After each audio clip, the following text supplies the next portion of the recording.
Welcome to the Table Podcast, where we discuss issues of God and culture. Brought to you by Dallas Theological Seminary.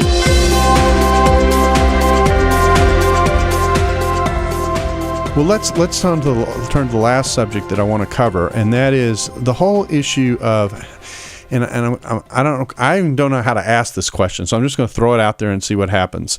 And that is, we've kind of been engaged in what's often been called the cultural wars, and there's almost been this confrontational battle. There's a lot of war imagery that gets used and that kind of thing. And do you think, thinking about our conversations that we engage in the public square or in the media when we're doing cultural engagement, do you think the cultural wars metaphor helps us, hurts us, or does it depend? I mean, I'm kind of, and really what I'm trying to raise here is the issue of tone. How do we have the conversation? And are there things that we do that hurt us? And are there things that we can do that help us? Well said. Let's just recognize that if you take a controversial issue, and let's take one of the most controversial issues over the last few decades, and that would be abortion, even when you're on television or on radio or you're writing about that, you have to understand that you've got a variety of people that are watching or listening to what you say. And sometimes programs are intentionally controversial. The programmer wants that. So they'll have somebody from Planned Parenthood, and then maybe they'll try to find somebody, say, from Operation Rescue. Now, Darrell, you know as well as I do that the mass of America is in the middle looking at both sides saying, I'm not sure I agree with either of them. And so they see these kind of missiles launched from one side to the other, and the people in the middle are like, neither of those views represent me. I have maybe a little bit of concern about that, and 50% of Americans refer to themselves as pro-life. What that means, we'll leave at the moment. But they're saying, I don't really necessarily agree with some of the strident things I'm hearing from the guy that's pro-life. I certainly don't agree with the people with Planned Parenthood. But even the other 50% of Americans who don't call themselves pro-life, they still think maybe we should have some restrictions on abortion. They say, I can't really relate to that either. And so it brings you back to the issue of tone. If you can come in there and be gracious, have facts, but not be making statements, finger pointing, making strident kinds of comments, you're going to win the middle. Because maybe there's 10% on one side and 20% on the other side or whatever, but there's a mass of people in the middle that find themselves oftentimes when they see these confrontational programs or they see these really strident things being said back and forth, they don't really agree with it. And I think they're looking for people with a more moderate, loving, gracious kind of tone. Think of it a different way. How many people am I going to talk out of going to an abortion clinic if I've got sort of a white-knuckle grasp on my Bible and I'm pointing my finger instead of saying, could I just talk to you for just a minute before you make a very important decision that you're about ready to make that could affect your life forever? There are just different ways, and I think it just brings us back to the issue of tone. Some people try to make things controversial. Sometimes for ratings' sake, you will see these counterpoints. But I'll tell you, Darrell, I'm seeing more and more people that say, when I see a lot of these talking head confrontational shows on cable television, I just turn them off because I don't even want to hear it anymore. Well, I think that's a very, very important point, and it brings me back to the thought of, again, I'll use my own experience. When I do debates with someone on the Jesus Seminar or whatever, the question I often get asked is something like, and usually this is coming from a conservative person, says, have you ever convinced anyone of the Jesus Seminar of your point of view, And, I'm going, gee, thanks for asking the question. I mean, and my response is inevitably, they're not my audience. That's a good point. They're not my audience. I'm not trying to convince John Dominic Crossan, who's invested 45 years of his professional life in forming the position that he has. Yeah. He has his reasons for it. My audience is the people who are listening to us talk. And they're trying to figure out, where am I on this spectrum and where am I going to land? And so I'm not trying to convince him. I'm trying to convince them. Well said. And that is a very, very important part of this, of what engagement is about. Engagement is not about winning the person that you're often paired against, if I can say it that way, when the media does these kinds of events. Your audience is who you are both speaking to. and doing your best to make and put forward the best case possible and the best tone possible in gaining that audience. I know of conservative speakers who I've heard where I say, they really had it better on the facts, but their tone was so off, they won the battle and lost the war. Well, while we're talking about debates, one of the other things I've done over the years is moderate a lot of debates. One that you and William Lane Craig did. That's right. On that issue of the Jesus Seminar. I've done others with William Lane Craig, ones with Ravi Zacharias. Also, Norm Geisler and I have done debates. So I've been both a moderator and a participant. And again, I recognize that you're not going to convince a Marcus Borg. You're not going to convince, as you said, some of the people in the Jesus Seminar.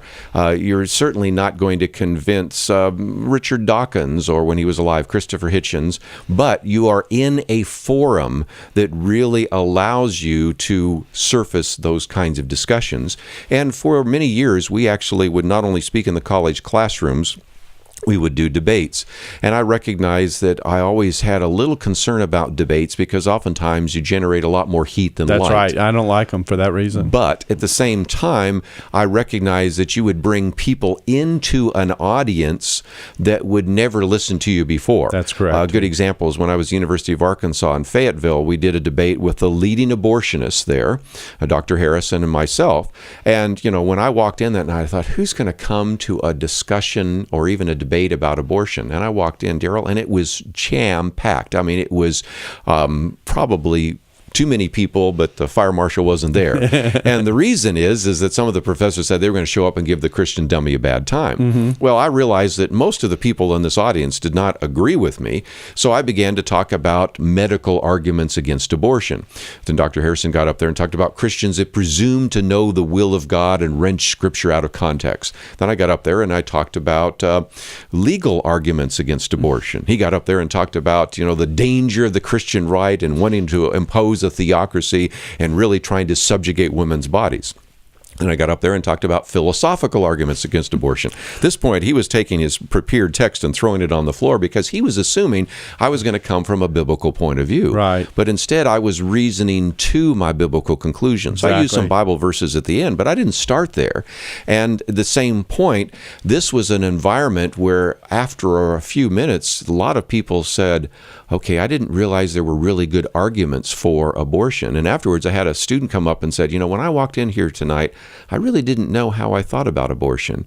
After I heard you talk, I knew exactly how I thought about it. Well, and you've said that very nicely. It actually loops back around to where we started, which is this, that knowing your audience and knowing what kinds of arguments to use that are persuasive to your audience is important. I like to say to people, I believe the Bible is true, but the Bible is true because of the way it addresses the topics. It speaks truthfully.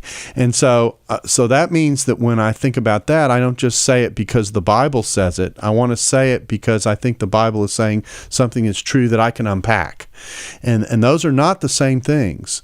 And so your idea of I'm reasoning my way to the Bible as opposed to simply citing the Bible, that's part of what seminary education, that's part of what we're about, is we're trying to share with people, kind of the rest of the story, what's underneath the text that allows the text to speak and resonate in a particular way that's effective. And another example of the type of thing that we're talking about, the very North Texas debate that you were talking about, yes, that you moderated when Marcus Borg and Darrell Schmidt were representing the Jesus Seminar, and William Lane Craig and myself were representing Orthodox Christianity. We were debating the resurrection, whether it really happened. I'll never forget the news report that was in the student newspaper that came out the next day, and it basically went this way. It went, I went to this debate expecting to hear the icons of liberal Christianity express themselves, and I was disappointed.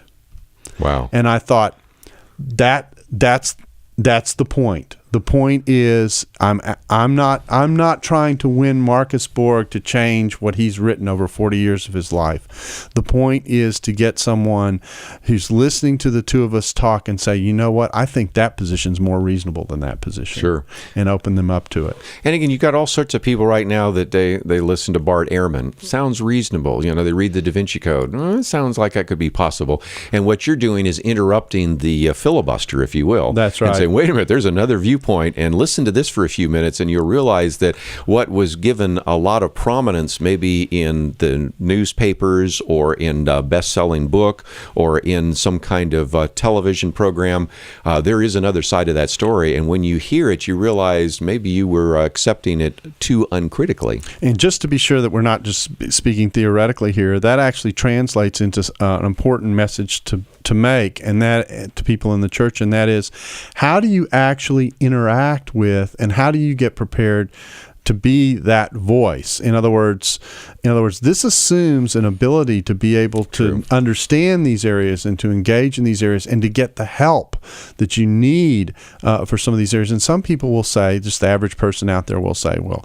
I'm not an expert in New Testament. I'm not an expert in the Old Testament. I'm not a Jesus scholar. I don't know about creation. I don't know anything much about biology. They may know about one area because it's related to their vocation. But so what do you say to the average Christian who wants to culturally engage and knows these conversations are going on, but feels, I'm really not adequately prepared? In fact, sometimes I think our churches don't do a very good job of preparing people in these areas. I mean, you spent your life trying to do this. So what do you say to the average person who's saying, I want to get prepared? Well, the good news is that what we are talking about here, and this is really kind of the theme of what we talk about, is lifelong learning. So just because you don't know doesn't mean that you can't learn. Sometimes I'll have young students, and after I've answered a half a dozen different questions on topics all over the map, they'll go, how do you know that? And I said, when I was your age, I couldn't have done what I'm doing now. So, dedicate yourself to lifelong learning. Number two, recognize that, okay, you might not be an expert, but you can quote an expert. It's back to questions. I encourage a lot of students when they go off to college, look, you are talking about, if you're going to challenge your professor, somebody who's been in this profession, has his PhD or her PhD, exactly right, been there for 40 years, and you're an 18-year-old. Okay, but there are still some things you can do. You can say, Professor Smith, the other day I was reading this, and he's got academic credentials similar to yours, and he says da-da-da-da-da-da-da. What do you think about that? So again, that's the part of asking questions, whether it's in a college classroom, whether it's asking questions or citing somebody in a letter to the editor, whether it's pulling together some of those pieces of information. You can, in a sense, really learn how to present that. And the good news is, because of YouTube now, you can watch some of the best debates. I mean, I've mentioned William Lane Craig. If you want to know how to do a debate, William Lane Craig or Norm Geisler, or I've done some things with Ravi Zacharias. We can mention a lot of names of individuals that will show you how they did it, and you can learn vicariously from them as well. So first of all, study. Second of all, recognize, no, you may not be an expert, but you don't have to be an expert to quote an expert. And third, if you don't have an answer to a question, it's okay to say, I don't know. You have said that. I say that. That's right. Everybody listening and watching this probably will say that from time to time. Be honest enough and say, I don't have an answer, but, the truthfulness of Christianity is not dependent upon me being able to give you a quick answer to that question. Because I can come back, I can do some research and maybe give you an answer, or even put you in contact with somebody that can give you an answer, but be honest enough sometimes to say, I don't know. There's nothing wrong with that either. No, and again, the whole style of engagement, there's even a way to frame the question when you're in a classroom situation like this. And the way I like to frame these kinds of conversations, particularly when you are dealing with a professor who has a lot more expertise than usually the student asking the question, my advice to the student is, don't say, oh, professor, you've got that wrong, and blah, blah, blah, blah, blah, blah, don't do that. Or anything like that. But what do you say about, and almost tell it as if, here's another piece of the puzzle that needs to be put on the table that everyone needs to reflect on, and you just put it out there and say, you said this, and I liked your way you said it, but this person who has the credentials that you have says it this way, or puts this piece on the table. Now what are you going to do with it? And that's engagement. That's cultural engagement. That's cultural engagement in a tone and in a manner that hopefully causes everyone in the class who hears that question to reflect, even as you ask it. And that oftentimes is the most helpful way to do it. Well, fortunately, our time is up, but we really appreciate you coming in today, Kerby, and being a part of the table and talking with us and talking about how to sit at the table and have engagement. We really appreciate your ministry and your time with us, and thank you very much. Well, thank you also for the stand that you take. It's always fun to watch you on television, read you in the newspapers, and may your tribe increase because of this broadcast. Thank you. Thanks for listening to the Table Podcast. Dallas Theological Seminary. Teach truth, love well.